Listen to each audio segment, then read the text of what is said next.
takbir. Saudara-saudara, tidak ada kekuatan yang mampu kita tunjukkan sehingga Islam. Tapi kita melihat kondisi-kondisi yang banyak. Kita mau diproteksi oleh Allah untuk kami meninggalkan agama tauhid.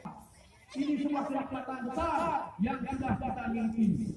Saudara-saudara yang hadir di sini, saudara-saudara yang hadir di sini, sebagai bukti kecintaan.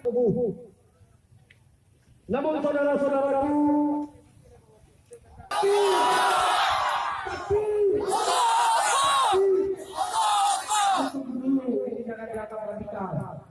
jangan Yahudi. Maksudkan adalah kesiapan mental kita. Apakah kita sudah siap menyongsong masa depan Islam? Ayo sampaikan kepada masyarakat semua yang ada di Aceh Barat dan bahkan seluruh Aceh bahwa produk yang pertama kita lawan mereka adalah kita boikot produk mereka.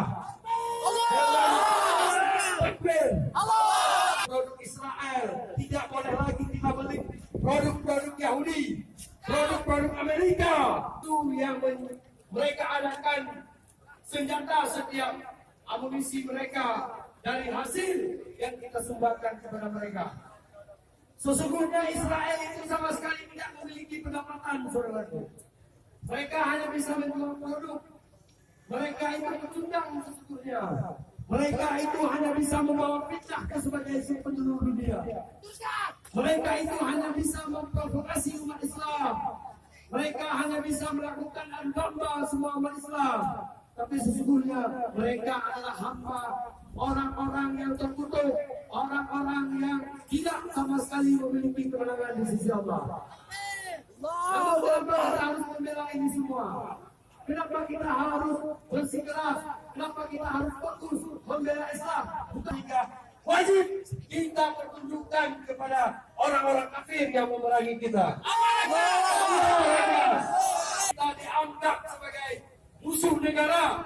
Sebenarnya justru umat Islam yang menjadi teladan bagi seluruh umat sedunia ini. Jangan Yahudi. Allahu Akbar. Allahu Akbar. Saya ulangi sedikit lagi, saudaraku. Sepulang kita di sini, tanamkan dalam hati kita, tanamkan dalam jiwa kita bahwa kita akan terus-menerus memburu produk-produk Yahudi itu. Dengan cara apa? Dengan cara apa kita memboikot? Jangan tidak membeli. Mengajak saudara-saudara kita untuk tidak membeli produk-produk Yahudi dan Amerika itu. Saudara, bahwa kemenangan Islam tanpa jihad tidak akan pernah berhasil.